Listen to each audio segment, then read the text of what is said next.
কেউ যদি মারা যায়, স্ত্রীর মোহর যদি পরিশোধ না করে, তার সম্পদ সহায় বিক্রি করে আগে বইয়ের মোহর, অন্যান্য পাওনাদারের পাওনা যেরকম দিবে, স্ত্রীর মোহরও আগে দিতে হবে। এরপরে থাকলে ছেলে মেয়েটা ভাগ বটরা হবে।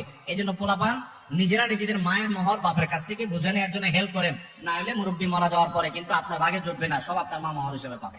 অনেক মানুষ আছে বিয়ে হয়ে গেছে 20, 30, 40 বছর বয়স হয়ে গেছে, এখনো বইয়ের মোহর দেয় নাই, আছে না নাই? খুব লজ্জার কথা, খুব লজ্জার কথা। আমাদের মহিলারা তাদের অধিকার সম্পর্কে, শরীয়ত ইসলাম তাদেরকে কত অধিকার দিয়েছে তারা জানে না।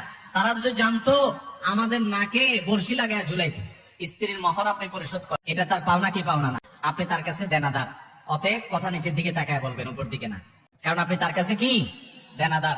দেনাদারের মুখ বেশি উপরে উঠার কথা, নিচের দিকে তাকায় থাকবেন। এবং আমি প্রায় বলি, দরখাস্ত লিখবেন বইয়ের কাছে, যদি মনে হয় যে এত টাকা মোহর ধরছে মুরব্বীরা, যে টাকা দেওয়ার ক্ষমতা আমার নাই, কামাই করে 20-30 হাজার টাকা, মোহর ধরছে 20 লাখ টাকা, কিন্তু ধরে ফেলছে, আপনি তখন রাজি হয়ে গেছেন, কাজ হয়ে গেছে, এখন আর কিছু করার নাই, দিতেই হবে। মরে যাবেন, এই বউ কিয়ামতের ময়দানে বলবে চান্দু মোহর দিয়ে। যদি কেউ স্ত্রীর মোহর নগদ না দেয়, বাকিতে রাখে যে পরে দেব, বিয়ে হয়ে যাবে কিন্তু দিতে হবে, এটা সঠিক না। যে মোহর যদি না দেয় তাহলে জেনা হবে, মোহর না দিলে বিয়ে হবে না, এটা সঠিক না। এবার বউয়ের কাছে মোহর লেখেন, দরখাস্ত, বরাবর বরাবর সম্মানিতা স্ত্রী, বিষয় মোহর কমিয়ে দেওয়ার আবেদন পত্র। যথাবিহিত সম্মান প্রদর্শন পূর্বক নিবেদন এই যে, আমি আপনার অবাগা হতবাগা কপাল পড়া স্বামী, আমি একজন ফকির মিসকিন গরিব মানুষ, আমার যে মোহর ধার্য করা হইয়াছে 10, 20, 30 লাখ টাকা, ইহা দেওয়ার ক্ষমতা, পরিশোধ করার ক্ষমতা আমার নাই। অতএব জনাবার সমীপে নিবেদন এই যে, মোহরের টাকা কমাইয়া আমাকে বাধিত করবেন, বিনীত আপনার হতবাগা। এভাবে দরখাস্ত লেখা বউয়ের কাছে মাপটাপ চায়া, যদি বউ আপনারে মাফ করে, তো আল্লাহ বলেছেন ফাকুলু হানি আম্মারিয়া, তিনি যদি ছাড় দেন, ঠিক আছে যাও 50% ছাড় দিলাম, বাকিটা নিয়ে আসো, তাহলে ছাড়া। স্ত্রীর মোহর স্ত্রীকে দিয়ে দিবেন। আমার দেশে মেয়েরা সোজা সরল, মোহর দিতে গেলে স্ত্রী বলবে কি ব্যাপার, তুমি আমাকে মোহর দিচ্ছ কেন, সম্পর্ক কি শেষ নাকি? মহিলারা তো বুঝে না, অথচ মোহর তো বিয়ের শুরুতেই দেওয়ার কথা। আমাদের দেশে মোহর দেয় হলো তালাক হলে। মোহর দেয় কখন? এটা কেমন কথা? মোহর সাথে তালাকের সম্পর্ক নেই, মোহর সাথে বিয়ের সম্পর্ক। মোহর দেওয়ার কথা কখন?